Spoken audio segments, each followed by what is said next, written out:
What else does Team Spirit have for Sunset Lover in the mid, right? Yeah, that's a good question as well. But I think right now Falcons need to force it. The Jushin is still kind of possible for Falcon and Mlbb over it. Yep, they're going to take the Jushin once. Again, I do feel like this is a trap, right? But now that they've made the adjustment of banning out that Bruno, it makes the gold lane a little bit more volatile. And that's something that they need. Because previously, we saw that Beatrix, even with Bennett, it's pretty difficult to land the abilities on top of a double revitalized style of composition, especially in the early game. And it doesn't look like they were investing too many resources into it until we got to the mid game. So unless they have a way to kind of speed up the tempo, or at least the pace from the side of Falcons, I don't see this changing too much.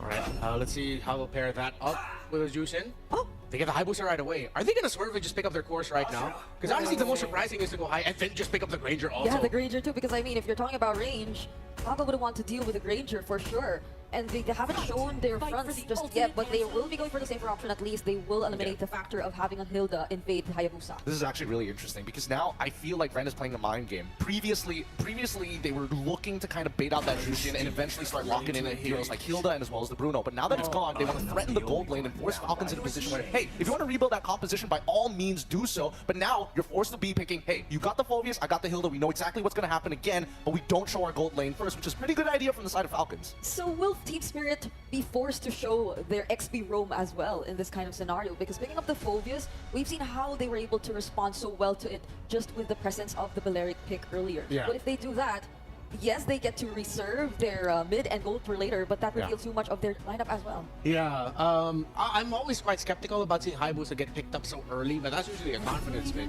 But I think Falcon has already turned off the idea of, okay, they actually pick up the Aurora. A part of me thinks Team Spirit cannot run it back with the Belleric, because the Belleric was empowered by the presence of the Aurora plus the Bane. Without the Bane, wait, they can. No, but Falcon will ban it, right? They will, right?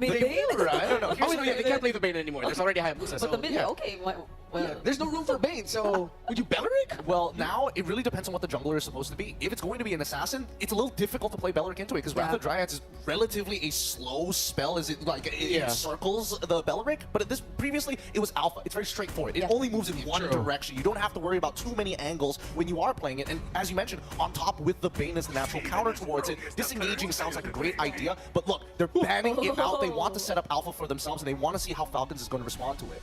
Well, it's like Coach Red and Team Spirit going, we're in your heads, guys. We first picked the Hayabusa, and they banned the Belleric. I like what I'm seeing.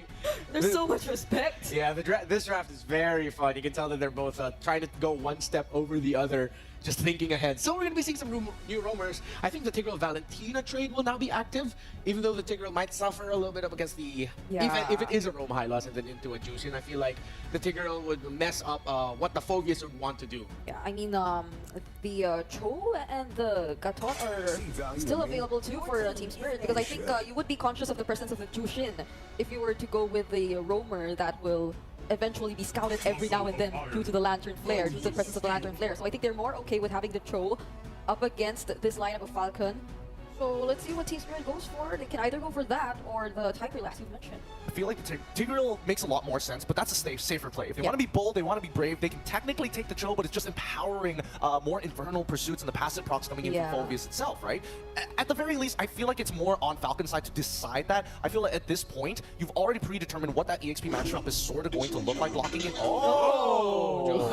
So this is how they want to speed up the game. This is a 180 turn from what we saw in game number 1 from Spirit. I mean, we've seen like the roamers who use or tend to use Cho also tend to perform well on the draw head. Like in terms of concept, I think they're pretty much the same, pretty much straightforward, but like this is a very aggressive early game from Team Spirit. I don't feel like they'll be that patient for their mid-game spike type of team with their lineup right now. Yeah, for those who love to gather, that's a blue-red deck that TS is showing. You won't control, but it'll be aggro as all heck. So how do you deal with aggro with a good amount of control? Well, you see if you can whittle it down from afar, but the Granger will definitely have to pack Purify up against that giant. Yeah, it's going to be pretty tough to play without it. I want to see what this final pick coming in for Falcons is. It's going to round out their composition, and they want to go for the alpha once again. So it's going to be a protect the President here and let the President just bombard their enemies, but this is on the assumption they survive the early game. I feel like Team Spirit, they got a couple of interesting plays that they could make in the early game for now, but in terms of a support that would kind of, well, not really a support at this point. They're just looking for a gold laner. They just need something that scales, right? Yeah. Let's get the Beatrix. Yeah, both would do. I don't think Kinko has a... I don't think a 1-1 will be played into this, so yeah, they just go for the Beatrix instead. Big bursts, hard chunks, nice combos from the side of TS. They have to execute well. Falcon. Our game one, not too much has changed for Falcon Esports' line. Our mistakes have been crucial for the previous series of every single game for M6. Well, we'll find out once again if Falcons Esports can bring this to 1-1 in the best of 5 as we jump into the Land of Dawn, or will Team Spirit make this game theirs, just like they did in the previous one. It was a slow burn though, but this time around, the fact that they have a Jawhead alone, you know, they want to go for these pick-off potential early game picks, because if they can get a snowball already in the mid. Speaking of early aggression, One Shot's going right after PX7 again, wants to really control the mid lane. If One Shot gets momentum building on this Hayabusa, that's going to be great for the idea behind this draft. Taking a look at the emblems, of course, you know, you still got a little of that extra tenacity there here for Hiko once again, but this time around on the Beatrix over on the other side, you're still running Festival Blood and Rupture for Benny. Yeah. And that might help them. Again, part of the difficult thing they dealt with last game. Oh no. Early ejector onto Dax. Here comes the Revitalize, not gonna save him. Whoa. But Royal Milk wants to counter out. Here comes Sunset Lover with a slow. Kid X will walk away, but Team Spirit, again, their aggression paying off. Sawo, what a beautiful first takedown. Very different, you know, like I was saying, with the Jawhead in tow, and now under the turn. I'm not sure if they still push this in. They do get him down a little bit, but now Sunset Lover, they're going to be the one in trouble, still has the passive and will get out.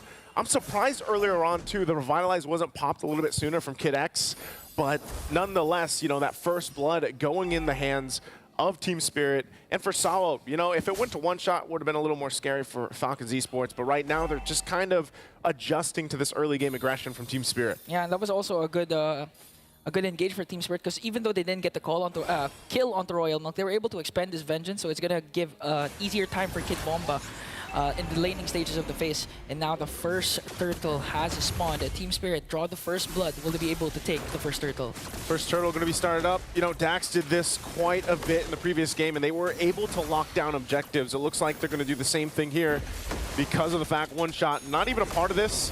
So turtle secured for Falcon Esports, and it looks like One Shot just wants to go ahead, try to take the buff, but he's going to get spotted out. Good looks from Benny, taking a couple shots with the Rhapsody. One more. Okay, One Shot with the Quachado. He's gonna safely evade a potential death coming in from Falcon Esports, and Benny just heads up play along with Kid X to make sure that One Shot doesn't get a trade after Falcon Esports got the turtle. That's what they got to do, though. You know, even if it's down to just protecting those buffs for Dax. Dax really had a difficult time in the previous game on being able to utilize the Alpha, and I feel like, you know, he wanted another shot this time. But like I was saying, even down to Royal Milk, you know, he was that frontliner on the Phoveus. He's had amazing performances on the hero alone throughout this point, but he got kind of shut down. Oh, Sawo. Alpha plus Retribution just to try and bring down Sawo. So again, Falcon Esports, they're fighting back. Even though they know Team Spirit has an early game advantage, they know that once it reaches the mid game, especially since that Dax was able to secure the turtle, they're not going to let Team Spirit bully them in every single lane. Well, that's what I was going to say earlier. You know, Kid Bomba specifically played so well against the iconic pick from Royal Milk, that Phoveus. He'll probably, again, replicate it here. He's really good at usage of the Revitalize, sometimes even baiting in people to get a kill and cap out when One Shot rotates down. But you can see this. The focus for Benny right now is getting some extra gold in his pockets on that bottom turret. The rest of the team's going to show up. They might force a fight. Good catch from Dark Spear of Alpha. Not letting One Shot cast that wee shadow kill, but here comes the ejector, and gonna take down Dax. And Team Spirit turn things around with that jawhead pick. Give that kill, give some money over here to Hiko. Definitely off again to a good start, at least for the gold lane. Benny's still looking for his, but relatively farmed up pretty well. Even working on the second item, already has that Hunter Strike. Meanwhile, on the other side, Hiko's still working on his first. Next turtle's up though, so Falcon Esports will go ahead once again get in position. I think the game plan for them is just go ahead, lock down objectives, secure that, get, you know, the extra buff if you can, the extra shielding, and then hopefully you can go into some of these early fights or skirmishes. But if they don't want to fight and they take things slow, then it might work in their favor later on, depending on how Benny plays right now. Okay, Hiko has to walk away there because the Death Sonata and Rhapsody combination just really hurts for the side of Falcon Esports. So again, no trade for Team Spirit. This is the second time they let go of the turtle, just let Dax try to get it, and then try to go for the invade. But the problem is Falcon Esports, they know this. That's why they were able to prevent Team Spirit from invading. I feel like so many times, even in the previous game, we've seen Falcon Esports, you know, get these little initiations and then they're not able to actually capitalize on them. This time, they're heavily focused on getting this tier 1 down, or at least some of the extra gold to Benny. Here's the response, though, from Team Spirit. Oh, ladder flare! Kid Bomba has got to revitalize. Not going to pop it just yet, just kind of running away. It's going to be fine, though. Sunset Lover also always there to go ahead and help them out. Again, utilizing this Aurora. Still, I'm not sure if Benny could be in trouble. Kid X. Okay, Glorious Pathway, gonna be used up already. Falcon Esports just really standing their ground in this gold lane. They really want to give a lot of space for Benny and make sure that he can bully continuously Hiko, especially since this is one of Hiko's signature picks, the Matrix. Mind you, this is the hero that he got the Savage with. Yeah, man, I mean, they wanted that turret, they got it. They cut it out, and now one shot, trying to trade something in return. Okay, one shot, gonna get the purple buff, but this time, just really finally a trade for Team Spirit, and Falcon Esports just really holding on to their lead, 1.1k. They're really controlling the map, not letting Team Spirit look for those pickoffs. Because so far, even though Sawo has a Joy, ideally you wanted to go for those isolated pickoffs. You have a capable gold laner that could burst down any given member of Falcon Esports along with one shot with a Wiki Shadow Kill, but they're not able to do that because Falcon Esports rotation, their mid trio keeps sticking together. They have to, and again, you can already see it. They're in position for the third and last turtle of the game. Dax is going to start that up and try to blitz it if they can. We'll see if Team Spirit lets it just kind of go in the whims. BOD now picked up too for Hiko. Now on the other side, they're actually going to go ahead and contest this one. Yeah, Kid Bomba just zoning out Royal Milk. Okay. Got caught, even with the Vengeance. He's going to turn, get down, and look at this. One shot will get the final turtle. Sawo with the unstoppable force onto Kid X. They're going to take down Kid Bomba as well, but Hiko left alone to dish out the damage, forcing Falcon Esports to retreat. The trade right now, still one shot. Okay. No! Got stunned, but Hiko snipes Dax and brings him down. What a beautiful trade from Team Spirit. That was a trade, yeah, of course, but also for Hiko to get that kill, get the shot off. Unfortunate for one shot, gets caught under the turret. And that's the thing, you know, you're seeing Team Spirit go ahead and find these pickoffs if they can, or force these situations if they can, and it's Falcon Esports trying to maintain that and stick together.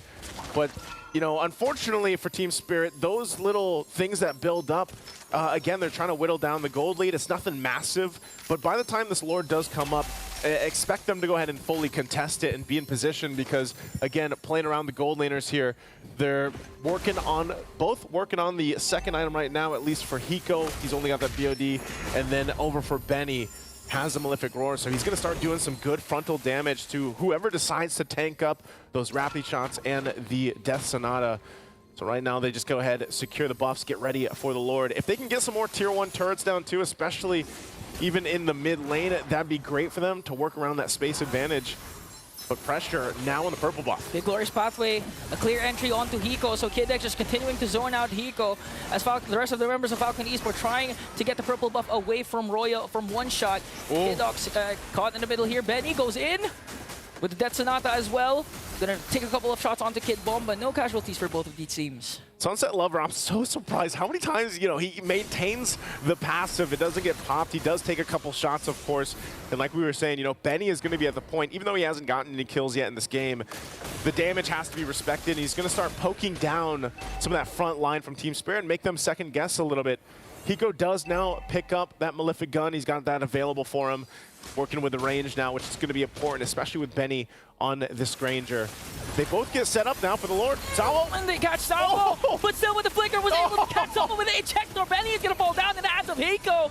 But a counter attack coming in from PX7 going to bring down Sawo as well. All the while, one shot doing a 1v1 with Royal Milk, and he's going to win that trade. Team Spirit gets 3 and might be able to take down this first Lord. What a choice from Team Spirit to go and find the right target. You got to give it up to Sawo. Finding the mark, gets Benny, tosses him in the air, and they collapse down on him. And this is also just going to get them the objective. So Team Spirit, a big play and shift in momentum now. as Lord is secured, and they'll go ahead and get ready to march in with this Sunset Lover, getting the Wishing Lantern here too. And you can see, I mean, Isawo alone, the fact that he can go ahead and just kind of jump into things, and if he goes down, it doesn't really matter. As long as he got the right target, tosses them to the team, and they get a crucial opponent down, then that's great for Team Spirit. So Falcon Esports now has to be a little more cautious on that approach. Every time Sawa has that flicker available, they're probably going to go for that. Now the good seal from Team Spirit, but again, KidX will cut their path off with a glorious pathway, gonna try and save that mid lane turret.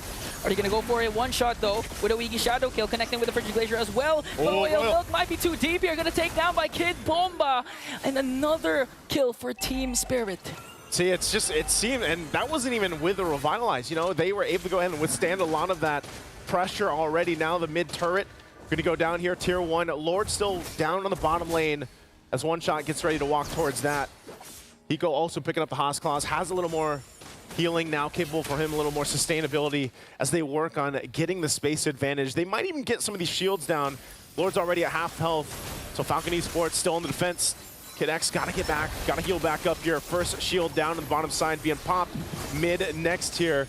Once that wave does push in and they make their way top, so Team Spirit gets a big advantage just off that first Lord, building up to almost a 5K lead. Oh, one shot. Wants to go for the Wiki Shadow Kill and gets down Benny! Whoa! Now he had the one shot, he took it. He might as well. His palms weren't sweaty that time as he was able to take down Benny. That was crucial. They need Benny to try and defend the inhibitor turrets, but Team Spirit, this was an... Oh, wait! Got caught up, and if you're Rafa coming in from Dax, but here comes the Ejector. They're going to work on KidX, but he has to revitalize, though. Hiko! One more shot. Who's going to get the kill? One shot enters the frame. Sawo and one shot. It's just a matter of time. Who's going to take him down, but it's too fast. Wait, he's going to catch him. One shot's going to catch him. He knows it. KidX just buying time. The rest of his team still in the base. One shot will be fine. The team gets half health on that base turret. It looks like KidX made it, but the one shot does take him down. So Falcon Esports ultimately, defensively keeps all their turrets. You know, at least they keep the base turrets off of that. Could have gone way worse, but KidX being the sacrifice there buys them some more time. I mean, just looking at the game, it's like a complete repeat of game number 1. It's just that it's more clashes. But right now, the difference is for Team Spirit, they had to wait for 3 Lords because, again, they didn't have that dive potential. But in this case, they have Sawa with the Jawhead, one shot with a Hayabusa. So this game for Team Spirit is actually relatively easy compared to game number 1, because again they can go all in with just one injector. And looking at the way they play, they don't care if Sawa dies as long as he gets a proper target. Might it be PX7 or Benny? It's gonna be hella worth it for the side of Team Spirit. Yeah, right now Hiko locked in, hasn't died just yet. Benny as well though. At least he's got a win in nature, so might be able to actually help contest this. And that's why Team Spirit, given the fact that they're up this much, they still have to respect what the lineup from Falcon Esports can do, and it might be better for them to just go ahead and wait for Falcon Esports to kind of overcommit into this area and then allow Sawo to find his target and toss someone up. Hopefully he doesn't toss KidX, obviously, you know, because earlier on that's what he did in the base, and KidX just kind of took off with the glorious pathway. So Hiko really up front. There's KidX. Oh, they want to go for it again with the glorious pathway. Frigid Glacier's not going to connect with one shot onto the back line. Going to force out PX7's Crimson Beacon. Not going to be able to take down anyone apart from KidX, but Royal Milk just doing the zone. Cannot out-sustain this time the 5 members of Team Spirit, and they executed that to perfection. I mean, forcing KidX to use the glorious pathway early on to find and look for an angle, but Team Spirit was ready for that engagement. Yep, KidX wanted Hiko. He wasn't going to get him. Hiko utilizing the flicker, but not only that, but that's also why that Haas Class is really important, because a lot of times he's just kind of, you know, moving and gunning and getting some of that health back. And he also picked up the Sea Halberd, so that helps with that sustain that comes from KidX alone. And just really well protected, you know, on both sides. That was the plan, but Team Spirit is just doing it way better throughout this game in game number 2. And now that they get ready for that Lord to come towards the base, going to be knocking down the base turrets at this point, and Falcon Esports on the defense, trying to clear out the waves the best they can. Already down in the mid lane, Team Spirit looking to take this turret out. A couple shots more from Hiko from a distance will take that turret down, and still the Lord making its way. One shot, picking up the Blade of Hepsies. He might look to go in again and He assassinates Benny. Benny is a crucial part for Falcon Esports to stay in game 2 as that Lord charges now, taking down the top base turret. They might force the situation. Sawo! Oh, but Sawo gets Royal Milk and got bursted down right away by Hiko. Deletes him. Kid X, though, with a Revitalize, just doing their best to try and delay the push of Team Spirit as one shot will work on the bottom lane turret. The rest of the members of Team Spirit trying to work on the Crystal. Here comes a Wiki Shadow Kill. And with the crowd play coming in from that, but they're going to bring him down. The next target is Benny and a full-man wipeout for Team Spirit. And Team Spirit does it again in game 2, but this time a little bit faster and really dominant in the lineup they brought to this game 2. It didn't seem like Falcon Esports had much of an answer to what was being thrown at them. And what was that? That was Sawo. He was throwing everybody all around on the right mark.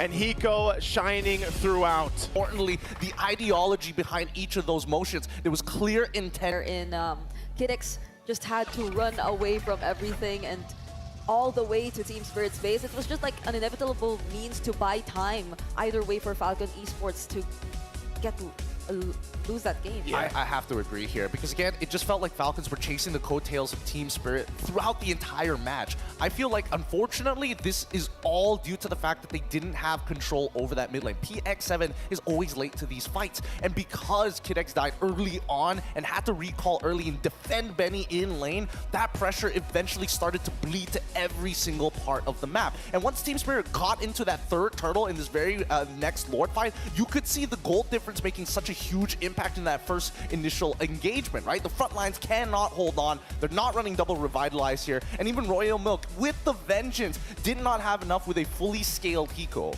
Yeah, it seems like Team Spirit, with them drafting red side in both of these games, it feels like the draft centered a lot with the idea